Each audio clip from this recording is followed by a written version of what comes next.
నమస్తే అన్న. నమస్తే. మీ పేరు? నా పేరు సతీష్ గౌడ్ అన్న. నేను greater Hyderabad Congress party president ని, హ్యాండిక్యాప్డ్ సెల్ కి. ఎలా ఉంది జూబ్లీహిల్స్ లో ప్రచారం ఎలా జరుగుతుంది? ఎలా ఉంది పరిస్థితి? జూబ్లీహిల్స్ లో ప్రచారం చాలా ముమ్మరంగా జరుగుతా ఉందన్న. ఈ రాష్ట్రంలో జరిగిన అభివృద్ధి, కాంగ్రెస్ పార్టీ ఏర్పడ్డప్పటి నుంచి జరిగిన అభివృద్ధిని ప్రజలకు వివరిస్తూ ఉన్నాం. ప్రజలు కూడా ఒక యువకునికి అవకాశం ఇవ్వాలి. మన కాలనీలలో, మన బస్తీలలో, మన కాళ్ళల్లో రెక్కలలో పెరిగినటువంటి ఓ బీసీ బిడ్డకి అవకాశం ఇవ్వాలన్నటువంటి గొప్ప ఆలోచన విధానంతో ఉన్నారు. వాళ్ళ యొక్క ఆచరణ, ఆదరణ చూస్తుంటే నవీన్ గెలుపు ఖాయమని అనిపిస్తుంది. అంటే నవీన్ గతంలో 2 సార్లు పోటీ చేశారు, 2 సార్లు ఓడిపోయాడు కదా, మరి మూడోసారి గెలిచే అవకాశం ఉందంటారా? నవీన్ గతంలో ఓడిపోవడానికి కారణం కూడా ఇప్పుడు ఎవరైతే బీఆర్ఎస్ చేస్తున్నారో ఈ బీఆర్ఎస్ వాళ్ళే అసదుద్దీన్ ఓవైసీ గారు ఎంఐఎం పార్టీ నుంచి టికెట్ ఇస్తే, చిన్న శ్రీశైల యాదవ్ కొడుకు టికెట్ ఇస్తే మనం పోటీ చేయొద్దు అనేటువంటి ఆలోచన విధానంతో బీఆర్ఎస్ అధినేత ఉన్ననాడు కేటీఆర్ గాని, హరీష్ రావు గారు గాని అసదుద్దీన్ ఓవైసీ గారిని మిస్ప్లేన్ చేసి, మ్యానిపులేట్ చేసి ఆ టికెట్ వేరే వాళ్ళకి ఇచ్చేలా చేశాడు. అయినా ఇండిపెండెంట్ గా పోటీ చేసిన ఈ రామందుల తాకిడి తట్టుకొని కూడా ఒక 20,000 ఓట్ల వరకు సాధించగలిగిందంటే అదేం చిన్న విషయం కాదు. ఒంటరి పోరాటం. ఒక యువకుడు, కరెక్ట్ గా 35 సంవత్సరాలు లేని ఒక యువకుడు ఈ పోటీ పడి ఒక 20,000 పైచీలకు ఓటు బ్యాంకు సాధించగలిగిందంటే అది గొప్ప విషయంగానే భావిస్తా ఉన్నాం. కాంగ్రెస్ ప్రభుత్వం వ్యతిరేకత ఉంది, పథకాలు కన్నా హైడ్రామైన వ్యతిరేకత ఉంది. ఈ వ్యతిరేకతలో గెలిచే అవకాశం ఉందంటారా మరి నవీన్ యాదవ్? ఒకనాడు వ్యతిరేకత భావాలు చూపినటువంటి ప్రజలే ఇవాళ కాలనీలు ఏకమై మా పార్కు ఆక్రమణకు గురైంది, మా చెరువు కబ్జాకు గురైంది, దయచేసి హైడ్రాని రమ్మనండి అని చెప్పేసి హైడ్రాని సాధారణంగా ఆహ్వానిస్తా ఉన్నారు. హైడ్రా చేసిపోయినటువంటి ఆ పార్కు గాని, చెరువు పునరుద్ధరణ గాని చూసి మళ్ళా వాళ్ళే అభిషేకాలు చేస్తా ఉన్నారు కదా. అక్రమణలు, కబ్జాలు చేసే వాళ్ళకు మాత్రమే హైడ్రా వ్యతిరేకం. సాధారణ ప్రజలకు కానీ, జనజీవన స్రవంతిని మెరుగుపరచడానికి కానీ, పర్యావరణాన్ని సంరక్షించడానికి కానీ హైడ్రా అనేది చాలా ఉన్నతంగా పనిచేస్తుంది. తను చాలా మంది పర్యావరణ ప్రేమికులు, సాధారణ ప్రజలు చాలా గౌరవిస్తా ఉన్నారు, ప్రేమిస్తా ఉన్నారు, ఆదరిస్తా ఉన్నారు, ఆచరిస్తా ఉన్నారు నియమాలను కూడా. పథకాల మీద ఏం చెప్తారు మరి? పథకాలు అత్యద్భుతంగా సాగుతున్నాయి కదా అన్న. ఇప్పుడు గతంలో 10 ఏళ్లు పాలించినటువంటి బీఆర్ఎస్ పార్టీ ఇంకా ఉన్న వాళ్ళని ధనవంతులుగా చేసేటువంటి ప్రయత్నమే చేసింది. కానీ మేము పేదవాళ్ళని, అట్టడుగు వర్గాల్లో ఉన్న వాళ్ళని వాళ్ళకి ఆచరించి వాళ్ళకి ఒక చేదోడు వాదోడుగా ఉండి వాళ్ళకి ఉన్నత స్థానంలో తీసుకురావడానికే కదా అద్భుతమైనటువంటి పథకాలు కొనసాగింపు జరుగుతూ ఉంది. పేదవాడు ఏ అంశంతోనైతే పేదవాడిగా మారుతా ఉన్నాడో, ఇంగ్లీష్ స్కూల్లో, సాధారణ స్కూళ్ళల్లో ఇంగ్లీష్ మీడియం విద్య పెట్టాలనే ఉద్దేశం కానీ, సన్నబియ్యం కొనసాగింపు విద్య కానీ, ఇవన్నీ కూడా పేదవాడిని మరింత పైకి తీసుకొచ్చేంత ఉద్దేశమే కానీ ఉన్నవాడిని మరింత ఉన్నతంగా చేసే పథకాలు మా దగ్గర లేవు, అవి మేము చేయం. కేసీఆర్ అన్నాడు రౌడీ నాయకులు కావాలా, ప్రజా నాయకులు కావాలా అంటూ ఉన్నారు కదా, దానికి సమాధానం ఏంటి? కేసీఆర్ అన్న మాటకి జూబ్లీహిల్స్ ప్రజలంతా ఏకమై గొల్లున నవ్వుతా ఉన్నారు. మా అయ్యకి నా పెళ్లి చేసే తాత లేనాడు చిన్న శ్రీశైల యాదవ్ గారు సాయం చేస్తే పెళ్లి చేశాడని పార్టీ కార్యాలయం పెట్టుకుని టిఆర్ఎస్ అనేటువంటి కండ వేసుకుని బయటికి వెళ్ళినాడు. ప్రచార రథం కూడా ఒక పెద్ద మహానుభావుడు, గొప్ప వ్యక్తి కొనిచ్చాడని చెప్పేసి చెప్తా ఉంటే అయ్యాల గొప్ప వ్యక్తి ఎలా అయ్యాడు, ఇలా రౌడీ షీటర్ ఎట్లా అయ్యాడు? మరి సిగ్గుశరం ఉన్న మాటలు అయితే కావు కదా. ఇప్పుడు గెలుస్తాడా? తర్వాత 3 సార్లు గెలిచిన చెప్తున్నారు కదా మరి. అలా నవీన్ యాదవ్ గెలుపు ఎప్పుడో ఖాయమైంది. రాష్ట్ర నలుమూల నుండి కూడా వచ్చి ఇక్కడ ప్రచారం చేయడానికి గల కారణం ఏంటంటే, ఒక యువకుడు రాజకీయాల్లోకి వచ్చాడు అండర్ రేవంత్ రెడ్డి గారి ఆ రాజకీయ క్షేత్రంలో నుంచి. ఆ యువకుడిని అత్యధిక మెజార్టీతో గెలిపించి రాజకీయాల్లోకి యువకుల ప్రోత్సాహం పెంచాలనే ఉద్దేశంతో నవీన్ యాదవ్ కి చారిత్రాత్మకమైన విజయాన్ని కట్టబెట్టాలనే ఉద్దేశంతో మేమంతా కూడా ఇక్కడ ప్రచారం చేస్తా ఉన్నాం. ప్రజలు కూడా మమ్మల్ని ఆహ్వానించే విధానం గానీ, ఆచరించే విధానం గానీ, ఆదరించే విధానం గానీ చాలా గొప్పగా ఉంది. 100% గెలుస్తారు. Thank you very much. నీ పేరు? కనకే యాదవ్. ఎక్కడుంటారు? బావుపేట మండల్ ఎలకతిర్తి, జిల్లా హన్మకొండ. ఏంటి జూబ్లీహిల్స్ లో పని ఏంటి? నవీన్ యాదవ్ కన్నకు ప్రచారం చేసేందుకు వచ్చినాం. నవీన్ యాదవ్ అన్న ఎట్లున్నదని ఇక్కడ తెలుసుకున్నాం. ఆయన పెట్టేలా కూర్చున్నాడు, వస్తాడు ఆయన. అంటే ఇక్కడ ఉన్న ప్రజలు, జూబ్లీహిల్స్ ప్రజలు మీ ప్రచారం జరిగేటప్పుడు ఏం చెప్తున్నారు? వాళ్ళకి కావాల్సిన ముఖ్యమైన అంటే ఏం అడుగుతున్నారు? వాళ్ళు ఇది చేయండి, మాకు అలా చేయండి, వర్క్ చేయండి, ఆ వర్క్ చేయండి అడుగుతూ ఉంటారు కదా, ఏం అడుగుతున్నారు? ఇప్పుడు ప్రభుత్వం మంచి పనులు చేస్తాంది.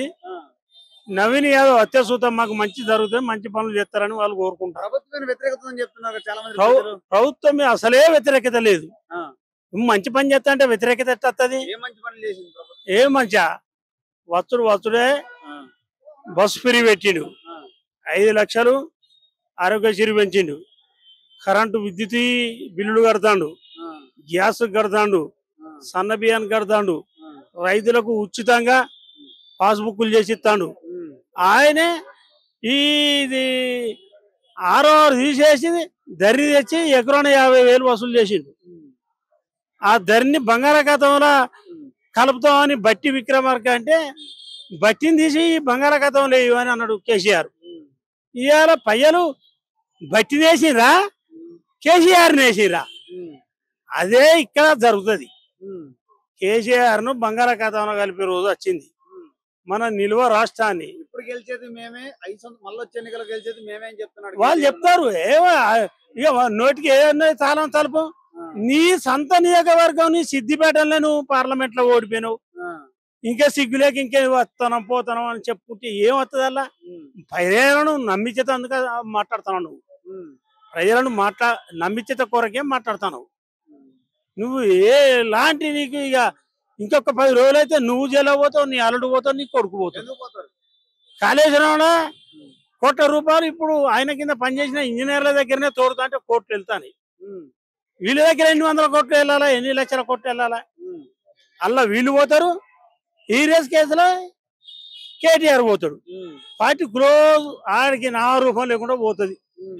ఈ 7 లక్షల కోట్ల అప్పు చేసి 4 కోట్ల ప్రజలకు ఒక్క తలకాయకు ఒక్కటికి ₹2 లక్షల అప్పు చేసి ఎవరు? కాంగ్రెస్ అప్పు చేసినా ప్రజలకు చెందుతుంది. తెల్లారితే 1,00,000 కోట్లు ఆర్టీసీకి కడతాడు, 1,00,000 కోట్లు కరెంటుకు కడతాడు, 1,00,000 కోట్లు ఇందిరమ్మ ఇండ్లకు కడతాడు. నువ్వు చేసి ఏం చేసినావు? నువ్వు అప్పు చేసి ఏం చేసినావు? రాజశేఖర రెడ్డి కట్టిన ప్రాజెక్టుకు రీడిజైన్లు పెట్టి డబ్బులు మింగి దోసుకున్నావు. నువ్వు కట్టిన ప్రాజెక్టుకు నీకు పని ఏంటిది? పని అయితే లేదు కదా. నువ్వు రీడిజైన్ చేసినావు అంటే దోసుకునే దానికే చేసినావు. బంగారు తెలంగాణ లేదు, మన్ను లేదు, మట్టి తెలంగాణ చేసిండు. అందరు మట్టి కనిపించిండు. ఇప్పుడు 7 లక్షల కోట్ల దానికి అప్పుకే పోతానే మన రావడంతా. ఆ మితికే ఆ అప్పుకే పోతానే. ఇంకా అట్లుండగా చూస్తా ఈయన ఇంక ఇప్పటికీ బొచ్చని నెట్టుకొస్తాడు. వాళ్ళు కడుపు కట్టుకొని కంటికి రెప్పలాగా ఈ ప్రభుత్వం చూసుకుంటాంది. నవీన్ అది గెలిచే అవకాశం కొంచెం కూడా లేదు, మేమే గెలుస్తాం, మా ఊడిదారులు మేమే గెలుస్తాం అంటున్నారు కదా. అదంతా ఉడదా మాటలు, డప్పుడు మాటలు. అది ఎందుకంటే మేకపోతే గంభీరం. సర్వేలో కూడా వచ్చింది కదా. ఏ సర్వే లేదు, మురువే లేదు, ఏది లేదు. ఎవ్వరు గాని ప్రభుత్వం ఉన్నదిక్కు చూస్తుంది. ప్రభుత్వానికి వేసి మనం పనులు చేసుకోవాలని చూస్తుంది. ఇవాళ వాళ్ళు అట్టిగా డబ్బా కొట్టుకుంటే వస్తుందా? నీకు సిద్దిపేటలో ఓడిపోయిన పార్లమెంట్ లా నీ ఇంకా ఇక్కడేం వస్తావు? ఈడ మొన్న ఎందుకు భయపడరా అంటే, మొన్న ప్రచారంలో హైదరాబాద్ కు కాంగ్రెస్ వస్తే కరెంట్ రాదు, మంచినీళ్ళు రావు, మర్డర్ కేసులు, ఇట్లాంటి అన్ని బెదిరించి ఐటీ కంపెనీలు మరిపోతాయి. ఇట్లాంటి బెదిరిస్తే వీళ్ళు పిరికిపడి అట్లా వేసారు. ఇప్పుడు వచ్చుడితోటే 150 కోట్ల నిధులు ఇచ్చిండు హైదరాబాద్ కు. మంచి సుందరన్న తెస్తాడు. ఆయన ఇంకా ఎక్కడ ఆయన ఏం చేసిండే? ఆయన తిన్నదేంటి, ఆయన తాగింది ఏంటి? కడుపు కట్టుకొని పని చేస్తాడు. ఆయన తెచ్చిన అప్పులు చూస్తే ప్రజలకు చెందుతాయి. రేవంత్ రెడ్డి 100% పేదలకు మంచి పనులు చేస్తాడు. ఆయన తెచ్చిన అప్పులు చూస్తా సరే తెస్తాడు కాసు, అవి చూస్తే ప్రజలకే చెందుతాయి. నువ్వు గ్రామాలలో ఒక్క ఇల్లు కట్టించినావు ఇంతవరకు? ఒక్క ఇల్లు సుధా కట్టియలే, ఒక్కనికి హాస్పిటల్ చూపించలే. ఇంత అంటాను. హాస్పిటల్ అంటే మా ఇంటనే జరిగింది. మా నాయన కరెంట్ షాట్ కొట్టి అనవకొండ హాస్పిటల్లో పడితే న్యూస్ రాసిరు. న్యూస్కి 5 గంటలకు వచ్చిన మనిషిని మంచాలు లేవని డాక్టర్లు ఎలగొట్టింది. ఆడ గేట్ కార్డు వేసుకొని నేను కెప్టెన్ ఫోన్ చేస్తే, అరే నాకు పరిచయం లేదు కదా కనుక 8 కొట్టిన రాత్రి అయితే, అరే ఇటల్ రాందర్కి ఉన్నది, నువ్వు ఇటల్ రాందర్ చేయన్న. ఇటల్ రాందర్ చెప్తే 5 నిమిషాలలో ఎర్రే పేషెంట్ బులో అనుకుంటూ వచ్చి మోకాలు కిందికి వేసుకొని నొక్కపోయారు. అది అట్లే ఎట్టొచ్చింది అప్పటిదప్పుడు. అంటే మంచాలు ఉన్నాళ్ళు ఇవ్వ అనిపించి పేదలను మొత్తం ఓ అని ఒర్రిచ్చినావు. చదువుకున్న మంది ఎంతమంది పిల్లలు చచ్చిపోయారు? ఒక్కరికి ఒక్క నౌకరు ఇచ్చినావా? ఒక్కరికి ఒక్క పరిచయాలు పెట్టినావా? ఎప్పుడు పేపర్ లీకేజేనా? ఎప్పుడు పేపర్లు అమ్ముకున్నాడేనా? నీ బతుకు అలా ఎందుకు బతుకుతాను మీరు?